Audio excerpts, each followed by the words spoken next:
listen, I'm just disappointed for the lads, they've put in a huge shift.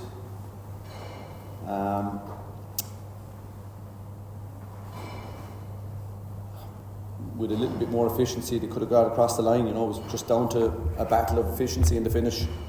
Cork were that little bit more efficient, I think. I don't have the stats, but that's my first impression of it. And we did have chances coming down the stretch, but Cork, their shooting was incredible. From the side, I don't know how many points they got from the sideline, but they got quite a few down that left hand side in here. But listen, congratulations to Cork. We wish them and Clare the best in the final, and it's over to them now. The general feeling of Limerick was that coming into this year was going to take some pretty stunning defeats. Do you think that's what happened today? No, I don't think so. No, I don't think so. I think that game was just held in a very tight balance, very fine balances there, and both teams had goal chances. It was just the tiniest of margins, and Cork managed to eke themselves out the right side of it, and more power. The response you had to their goals to score 10 of the next 13 points, that was pretty impressive.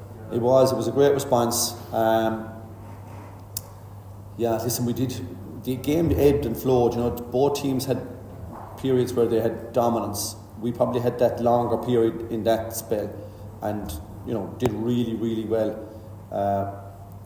But they got, I don't know how many points they got in a very, very short space of time. Then they got kind of 3 points in a flash. It was nearly 4 points. It was really, really quick. And it can happen in games out there, where you lose 1 or 2 puck-outs, ball goes astray, pass goes astray, and you can concede 3 or 4 points very, very quickly. So, 5-6 point lead is nothing outside there. And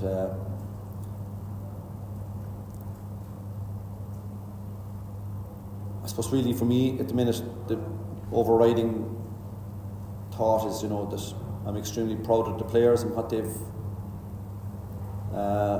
done for 2024. They couldn't have done any more. They worked extremely hard. They left no stone unturned. We have no regrets. We have no regrets, and it's good to have that. If you like, in some respect, Of course, we've picked up a few injuries along the way, but every team gets setbacks with injuries, and you just plough on. We've always ploughed on in the past, so every faith in the guys to be able to get across the line today. But we just that little bit off, just a little bit. You eventually moved to Kiely more essentially, but were you surprised how much they adhered to keeping the ball away from every single puck? I wasn't really, no, we were expecting that. I don't think they had as much hay out of it as they might have liked. I thought Diarmuid did really well under the dropping ball on his side. I thought the full back line did well on the crash ball coming out. They managed to get a couple off just after half time, with Shane Barrett coming from the midfield, running onto breaking ball. But that was it really. Other than that, it was a few unstructured puck outs that came off quickly, after wide balls, and that's what happens if your efficiency is low. You pay for it not just on the scoreboard, but on the puck out subsequent to that wide. You're unstructured in defence, and you're far more likely to concede at the back. And I think that's the price ultimately that we probably paid. Dickie Dalton got 1 or 2 there where he just was standing beside me out on the sideline as the shot was being taken by Limerick, and next thing it goes wide, and 2 seconds later the ball is in Dickie Dalton's hands, and he's got 5-6 seconds to steady himself up to drive it over the bar from 80 yards. So those type of incidents had a big bearing, I think, on the game. John, we saw that in the Cork game as well, at the end, after O'Connor's punt and the penalty, it was something that Declan had said in the build-up that you would be wary of those things, but obviously it's easier said than done. Oh, it's very hard, yeah. You just don't have time to set up, and your numbers may be sent to where the play is in order to support the play, to create the scoring chance. You can't be attacking and defending all in one go. So you are vulnerable in that moment in time, and it just takes a huge effort to minimise the amount of opportunities that come from those scenarios. But it's a feature of the game, that wasn't maybe there before this year really. This is probably a new feature to hurling. John, you get there's 4 minutes of stoppage time, but you don't get 4 minutes of stoppage time. Oh no, yeah. That's frustrating. It did, yeah. But listen, it is what it is. You know, you manage it as you, if you have the ball, you can manage it. If you don't have the ball, you can't manage it. So, yeah. Listen, I've no cribs about that. It is what it is. You know, I'm not going to go down that road. There's no hay there for me now. That's for sure. John, a couple of goal chances as well, and Armaghan had a great game to his credit, but seemed to slip on both occasions. Was it new boom service at the surface, or? No, the boys in fairness had their 6 studs on. You know, I think we've seen a bit of slipping on the surface anyway out there the last couple of weeks with other codes and sports as well. So, I don't know. Again, you know, it's not something that you. Sometimes they're just trying to turn so quickly, you know, that your foot goes from underneath you. You know, it's just the speed that they're trying to turn us as well. The team is obviously trying to do something that no other hurling team has done. Does it make it that bit harder that 5-1 is gone? I don't think it had any bearing at all on us, to be honest with you. We felt light about all that all year. We were very committed to going after the 2024 championship. You know, when you're on the road, as long as the lads are on a winning run like they have been, of course you're going to come up against opportunities for the opposition to beat you. Of course you are. But we gave ourselves an opportunity to win it too. So it wasn't that we didn't have the opportunity to win the game today. If we're beaten by 10 points, you'd say, right, okay, something's wrong here. You know, we didn't give ourselves an opportunity to win the game. We could have won by 2 or 3, but we didn't. And you know, that's just the way it is. So no concerns about the weight of that on the group. We had a really enjoyable year together. We were light on ourselves. We were determined to enjoy the season, and we set out to do it, and we did it. And I don't think the group has any baggage in that regard coming into today or any other day. And I think you could see that by the performance, you know. And I guess before the road run is bookended with the 8th Cup as a team, I guess you'd be very confident that Limerick are going to be competing next year. Yeah, well, listen, the group of guys that are inside that dressing room are incredibly dedicated. They shape their world around hurling, if you like, where they choose to live, where they choose to work, where they choose to go to college. You know, they have shaped their world around this group, this team. There's an incredible togetherness and unity within the group, and you know, they're going to hurt now. There's no doubt about that. The hurt is going to be god awful, I've no doubt. But it is what it is. We haven't tasted defeat very often, but any time we have, it has tasted very, very sour. So we just have to go through that now. The group will reflect, obviously, individually, collectively. There'll be a lot of time for that. But I suppose, listen, today is not for that consideration. I think, you know, that'll take quite a bit of time.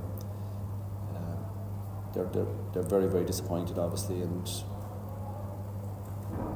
again, it's about opportunities. You want to give yourself opportunities today to win the game, but you'd love to get to the final to give yourself an opportunity as well. And we've lost that opportunity, and that's, you know, sometimes it's not about the winning; it's about giving yourself an opportunity. So, just immensely proud of the boys, immensely proud of all the people in the backroom team for the work they've put in over the last number of years, and in particular this year. And I've no doubt Limerick will regroup and come back in 2025, you know, refreshed and ready to go again. There's no reason why they can't. Sorry, John. To be a sense that when a team is as successful as Limerick have been, that you tend to have a big influence over how the game is played by the teams that are trying to beat these big players that are designed maybe to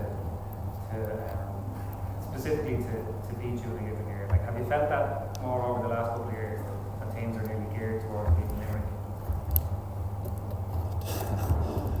Yeah, of course they have. Sure, they had to. You know, of course, and we've seen that in lots of different things that have happened, and you know, things that we might have done that others started doing. You know, but listen, isn't it great to be a leader in a field and for others to follow the things that you've done and see it as being worthy of doing. And like, there's lots of great teams out there, you know, lots of great teams out there, lots of great players out there. And for them to go and do things that maybe we might have done, or maybe Paul might have devised, or, you know, created, you know, worked on with the lads, I think that's the ultimate compliment people can pay you, isn't it? John, if you have 5 in a row, would you be tempted to say, kind of, I've done enough? Does today make a difference? How you be thinking about that? The answer is that hasn't been done, so we don't have to worry about that at the end of the week. John, is this any different to 2019 in the sense that you probably have regrets about the 2019 semi-final, whereas you said that you to be honest, in 2019 we parked what happened very quickly. I think if you look back on the interviews after that game, I did not lean on any incident that occurred on the day. Nothing. We just parked it. It was what it was. It was gut-wrenching. Being in that dressing room inside there has felt the exact same as 2019. The exact same. I had visions of where I stood in the room and what I said to the lads and how I felt that day, and it felt no different today, I can tell you that. Is it any different? It's not really. You know, losing is losing. By any definition, it tastes the same. John, just at the start of the game, like as a sellout today, the noise from saying you wrestle control back from the 28th minute on, you get 10 points in that spell. Have you put your finger on why you have a slow start there? Because if Hayes' second goal is allowed, you've been 8 points down in 20 minutes. This is in the first half. In the first half, sorry. I just felt like you were a little bit off color with some of the misses and the touches. I didn't think so. I didn't feel it. You know, they're a very high energy team, you know, and they're a quality side.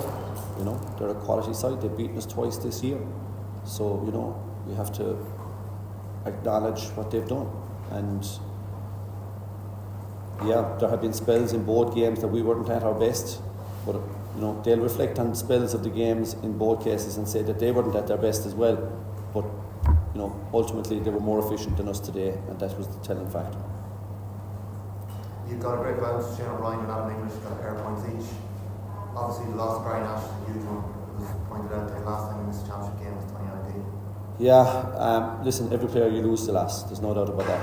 But we have tremendous faith in the group as a whole, you know, that we had loads of players to come in and do a job. You know, Sean Finn is a direct replacement for Barry Nash. You know, how could you possibly regret having Sean Finn? You know, you'd love to have Sean Finn in the field any day of the week. So, you know, we didn't look at it like that.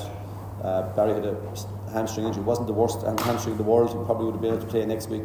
But the right thing was, you know, he hadn't gone through all the protocols in terms of a return to play. So, you know, I go and bring him today, put him on today for 5 minutes, and he blows his hamstring out. You know, what's Barry Nash going to think of me after that? So, you know, we always do what's right from the players' welfare perspective, and that was the right call.